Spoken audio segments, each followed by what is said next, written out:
Hello students. तो स्वागत है आपका आज के इस लेक्चर में, जिसमें हम देखने वाले हैं क्लास 12 का इम्पोर्टेंट टॉपिक। ठीक है, बायोलॉजी का, जो कि है फूल की संरचना, पुष्प की संरचना, द स्ट्रक्चर ऑफ फ्लावर, जहाँ से बहुत इंपॉर्टेंट क्वेश्चन आपके एग्जाम में बनने के चांस होते हैं। तो सभी 12th बायोलॉजी वाले स्टूडेंट के लिए क्या होगा, फायदेमंद होगा। उसके बाद यदि आप चाहते हैं कि इसका इस प्रकार से आप डिजिटल नोट्स आपको, ठीक है, हिंदी और इंग्लिश मीडियम में चाहिए, proper digital notes with diagram, तो इसके लिए आप विवांश एकेडमी के जो व्हाट्सएप चैनल है उस पर आप जुड़ जाइएगा। तो मैं आपको वहाँ पर इसकी पीडीएफ सेंड कर दूँगा। ठीक है, तो हाँ, वो मतलब पीडीएफ के लिए कमेंट में आपको लिंक प्रोवाइड कर दूंगा मैं व्हाट्सएप चैनल की, तो आप उसको ज्वाइन कर लोगे तो देन वहाँ पे आपको मिल जाएगी इसकी पीडीएफ। अब देखते हैं अपन इस टॉपिक को, क्या चीज़ें होती है इसके अंदर। ठीक है, जैसे बात करते हैं फ्लावर की, आप यहाँ पे देख रहे होंगे थैलेमस। थैलेमस जो होता है वो पार्ट होता है जिसके ऊपर पुष्प क्या होता है, बैठा होता है। ठीक है, और उसके बाद ये आप एक ग्रीन पार्ट देख रहे होंगे, ये दो पत्तियों जैसे। ठीक है, इनको बोला जाता है बाह्य दल। क्या बोला जाता है, बाह्य दल। और जैसे ये एक है तो ये बाह्य दल हो गया, बट एक दो मतलब इनका ग्रुप बना लिया तो उसको बोला जाता है बाह्य दल पुंज। ठीक है, क्या बोलेंगे, बाह्य दल पुंज। यहाँ बाह्य और लिख लेना आप लोग, तो बाह्य दल पुंज। इंग्लिश में इसको बोला जाता है कैलैक्स। कैलैक्स मतलब एक दो और भी, मतलब जो ये ग्रुप बन जाता है इसका। सिंगल को बोला जाएगा क्या, सिंगल को बोला जाता है सेपल। ठीक है, सिंगल को तो सेपल बोला जाता है, और जब इसका ग्रुप बन जाता है तो इसको क्या बोला जाता है, कैलैक्स। जैसे हिंदी में तो एक है तो दल, और जब एक से ज़्यादा हो गया मतलब एक ही हो गया, ये और भी मतलब होते हैं ये ग्रीन जो पत्ती के टाइप दिखते हैं, तो अगर एक से ज़्यादा हो गया तो वो बाह्य दल पुंज हो जाएंगे। ठीक है, सेम आप यहाँ पे देखिए, आपको ये रंगीन पार्ट दिख रहा होगा ये। ठीक है, एक रंगीन पार्ट, ये पंखुड़ियाँ है, मतलब जैसे ये एक पंखुड़ी हो गई। एक पंखुड़ी अगर आप लेते हो तो उसको क्या बोलेंगे, दल। ये एक पंखुड़ी। ठीक है, इंग्लिश में उसको बोला जाएगा क्या, पेटल। एक पंखुड़ी है तो, बट ये एक, ये दो, ये तीन, मतलब सारी पंखुड़ी अगर ले लेते हैं एक साथ तो उसको क्या बोला जाता है, उसको बोला जाता है दलपुंज। ठीक है, और इंग्लिश में उसको बोला जाता है कोरोला। तो यहाँ तक आप समझ गए होंगे। ठीक है, तो वंस अगेन, सिंगल एक पत्ती है तो बाह्य दल, उनका जो समूह बन गया तो दलपुंज। ठीक है, इंग्लिश में उसे बोला जाएगा कैलैक्स।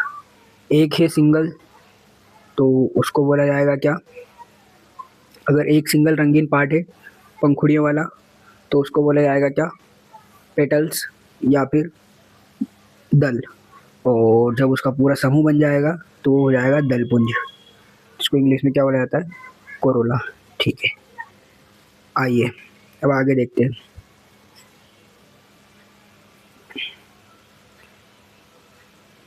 आगे आप लोग यहाँ पे ये पार्ट देख रहे होंगे। ठीक है, ये वाला भाग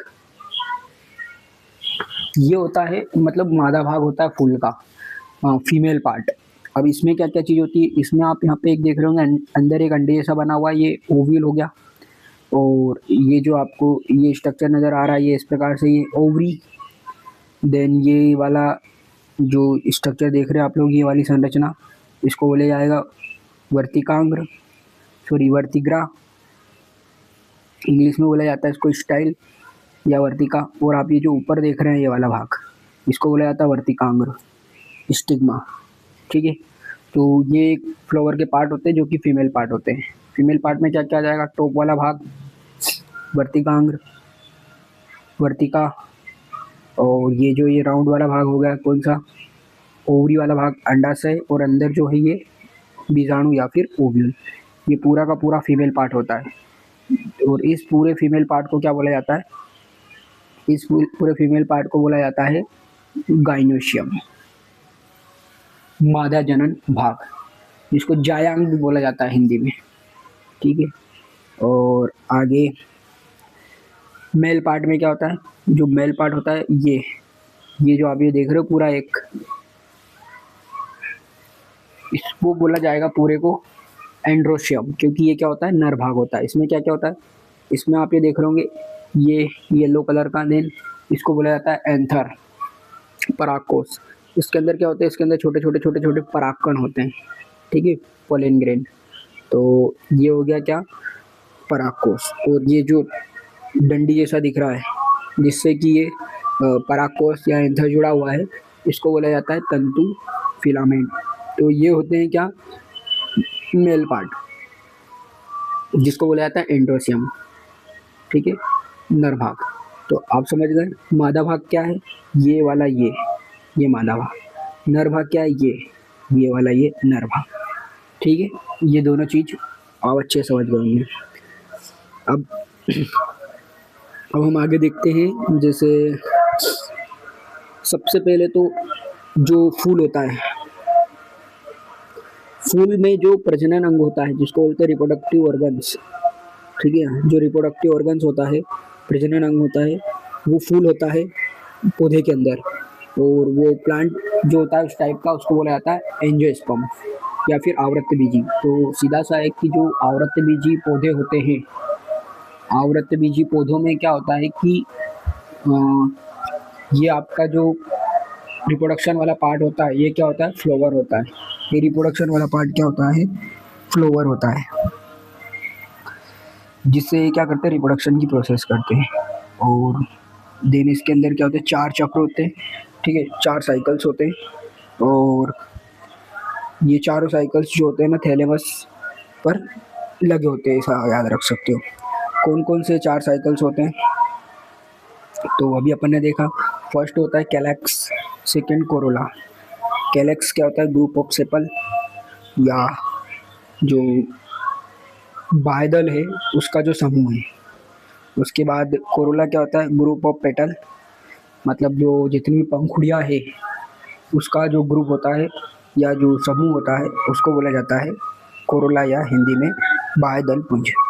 अब इनके क्या क्या वर्क होते हैं, देखो सबसे पहली बात तो ये जो कैलेक्स होता है, आप जैसा कि डायग्राम में भी देख पा रहे हैं, इसका रंग कैसा होता है, हरा, ठीक है। और ये कली अवस्था में क्या होता है, फूल की रक्षा करता है। ये इस प्रकार से आप लोगों ने देखा होगा कि जब कली होती है तो ये ऐसे होती है, ठीक है, कली जब बनती है तो कली ये इस प्रकार से नज़र आती है। तो ये इसके अंदर फ्लावर है, मतलब खिलेगा तो इससे फ्लावर निकलेगा। लेकिन ये जो पूरा का पूरा प्रोटेक्शन मिल रहा है इसको, ये कौन करता है, कैलेक्स करता है। तो कब, जब फूल कली अवस्था में होता है।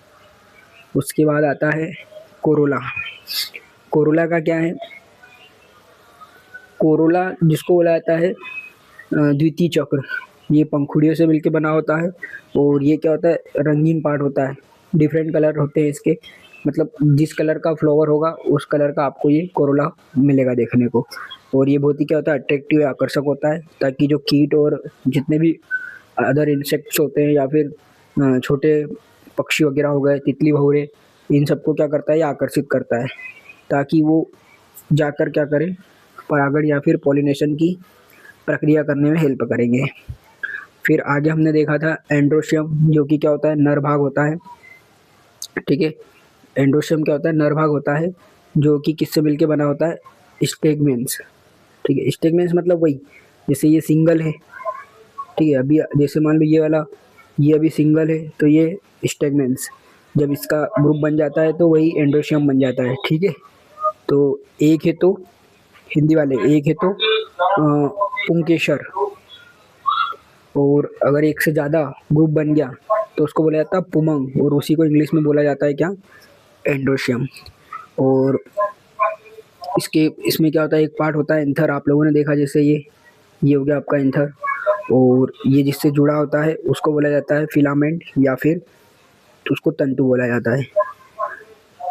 फिर हम देखते हैं मादा भाग, जिसको कि गाइनोशियम बोला जाता है, ठीक है। ये क्या होता है, पिस्टिल्स को कार्पल्स भी बोला जाता है। इसका क्या होता है, ग्रुप होता है, समूह होता है अंडकों का। और इसके मेन 3 भाग होते हैं, जैसे स्टिग्मा सबसे टॉप पे जो होता है, बीच में जो डिज़ाइन बनी हुई है स्टाइल, वर्तिका और जो अंडे जैसा भाग आपने देखा, ठीक है, उसको क्या बोला जाता है, उसको बोला जाता है ओवरी। अब जो अंडाशय होता है उसी के अंदर क्या होते हैं, बीजाणु होते हैं, ठीक है। और वर्तिकांग्र क्या करता है, वर्तिका क्या करता है, ये जो वर्तिकांग्र है, वर्तिकांग्र को क्या करता है, अंडाशय से जोड़ने का काम करता है, ठीक है। फिर आगे आप देखोगे कि जब पॉलिनेशन हो जाता है, पॉलिनेशन मतलब फर्टिलाइजेशन, जस्ट थोड़ा सा अपन यहाँ पे पॉलिनेशन को भी समझ लेते हैं, ठीक है, किससे क्या पॉलिनेशन होता है। देखो ये जो है एंथर, इसके अंदर क्या बनते हैं, छोटे क्या बने होते हैं, पोलन ग्रेन या परागकण बने होते हैं। और ये हो गया अपना वर्तिकांग्र। अगर ये परागकण यहाँ पे वर्तिकांग्र पे आ जाते हैं, कैसे आ सकते हैं ये हवा के माध्यम से आ सकते हैं या फिर कोई कीटों के माध्यम से आ सकते हैं। तो ये अगर यहाँ पे आ जाते हैं तो देन यहाँ से क्या होता है कि एक नली बन जाती है, जिसको अपन पराग नली बोलते हैं, ये अंदर तक ये से, ठीक है। या फिर आप इसको पोलन ट्यूब भी बोल सकते हैं, जिससे क्या होता है, पोलन ग्रेन अंदर पहुंच जाते हैं, ओवरी के अंदर ओव्यूल में जाके मिल जाते हैं, जहाँ पे इनका क्या हो जाता है, फर्टिलाइजेशन हो जाता है, या फिर ऐसा बोल सकते हैं कि इनका कंप्लीट हो जाता है, अपना ये प्रजनन कंप्लीट हो जाता है, या फिर रिप्रोडक्शन कंप्लीट हो जाता है। इस प्रोसेस को ही पॉलिनेशन बोला जाता है, ठीक है, कि ये परागकण का यहाँ पे आ जाना वर्तिकांग्र पे, देन यहाँ से पोलन ट्यूब बन के, पराग नली बन के, मतलब ये बीजाणु के पास आ जाना परागकण का, ठीक है। तो आप समझ गए होंगे पोलिनेशन क्या होता है। तो आफ्टर फर्टिलाइजेशन मतलब जो मेल गेमेट और फीमेल गेमेट, मतलब नर युग्मक जो कि परागकण जब मादा युग्मक से मिल जाता है तो वो हो जाता है निषेचन। अब निषेचन के बाद क्या होता है, जो अंडाशय था आप जो देख रहे थे वो फल बन जाएगा आगे जाके, तो जो बीजाणु देख रहे थे वो जाके क्या बन जाएगा, बीज। ये आपको याद रखना है, ये बहुत ही इंपॉर्टेंट बात है, ठीक है। इंग्लिश मीडियम वालों को प्रॉपर इंग्लिश मीडियम में सेम एज इट इज़ आपको डिजिटल नोट्स मिल जाएंगे, तो आप कर लेना ज्वाइन व्हाट्सअप चैनल, ठीक है। और उसके बाद अब इसके क्या फंक्शंस होते हैं फ्लावर के, वो देख लेते हैं। जैसे फंक्शंस क्या होता है, नर मादा युग्मक का निर्माण करना, मतलब जो गेमेट्स है मेल और फीमेल उनको बनाना, देन उसके बाद पॉलिनेशन परागकण में भाग देता है, और फर्टिलाइजेशन मतलब निषेचन में अभी मैंने आपको समझाया परागण कैसे होता है, और वही पराग कोश का वर्तिकांग्र पे आ जाना और फिर अंदर फीमेल भाग से मिल जाना, वो होता है परागण। उसके बाद उनको जो दोनों गेमेट्स मिलते हैं, ठीक है ना, मादा युग्मक और नर युग्मक जब मिलते हैं तो उसको क्या बोला जाता है, निषेचन बोला जाता है। ये भी फ्लावर के माध्यम से होता है, इसलिए ये भी क्या होगा, फूल का कार्य होगा। और निषेचन के बाद ये क्या काम होता है इसका, फल बनाने का, ठीक है, फल बनाने का, और उसके बाद बीज बनाने का, ठीक है। और प्रजाति की जो निरंतरता है वो बनी रहती है, क्योंकि रिप्रोडक्शन की प्रोसेस इसमें लगातार होती रहती है। तो मेरे ख्याल से आपको ये समझ में आया होगा। और ये जो इम्पोर्टेंट एनसीईआरटी के लिए है, या फैक्ट पढ़ लेना, यहाँ से मतलब आपके ऑब्जेक्टिव बनने के चांसेस हो सकते हैं। जैसे फूल क्या होता है, एंजियोस्पर्म पौधों की प्रजनन इकाई होता है, मतलब वही आवृत्त बीजी पौधों की प्रजनन इकाई है फूल। सेपल कली अवस्था में फूल की रक्षा करता है, और पंखुड़ियाँ जो होती है वो अट्रैक्टिव लगती है, ताकि मतलब जो भी कीट हो और जो भी छोटे छोटे बर्ड्स वगैरह हो गए, पक्षी कीट हो गए, भौरे तितली, इनको आकर्षित करने के लिए, ठीक है। परागकोश में क्या होता है, पोलन सेक्स बनते हैं, मतलब परागकोश कहाँ पे बनते हैं, पोलन सेक में बनते हैं, मतलब वही एंथर के अंदर जो होता है उसके अंदर बनते हैं परागकण। उसके बाद अंडाणु क्या होता है, अंडाणु जो है बीजाणु, अंडाणु के अंदर जो है ना बीजाणु होते हैं, और जो फर्टिलाइजेशन या निषेचन के बाद क्या प्रोसेस होती है, जो हमारा अंडाशय होता है वो फल में बदल जाता है, और जो बीजाणु होता है वो बीज में बदल जाता है, ठीक है। क्वेश्चन 2 नंबर का आता है, तो आप इस प्रकार से इसकी डेफिनेशन लिख सकते हैं। तो मेरे ख्याल से आपको समझ में आ गया होगा पूरा फ्लावर का स्ट्रक्चर। तो ठीक है। तो अगर आपको चाहिए इसके नोट्स डिजिटल फॉर्म में तो आप व्हाट्सएप चैनल को ज्वाइन कर ले, जिसके लिंक मैं आपको कमेंट में मेंशन कर दूंगा। और बाकी आप चाहते हैं इस तरह के और वीडियो देखना चाहते हैं या फिर आपको ये पसंद आए तो ये विवांश एकेडमी का जो चैनल है आप इसको यूट्यूब पे ज्वाइन कर सकते हैं। ठीक है, तो अब नेक्स्ट क्लास में देखेंगे कोई नया टॉपिक जो कि हमारे एग्ज़ाम के लिए इम्पोर्टेंट हो सकता है। चलो, तो आज तक के लिए इतना ही रखते हैं। ठीक है, थैंक यू।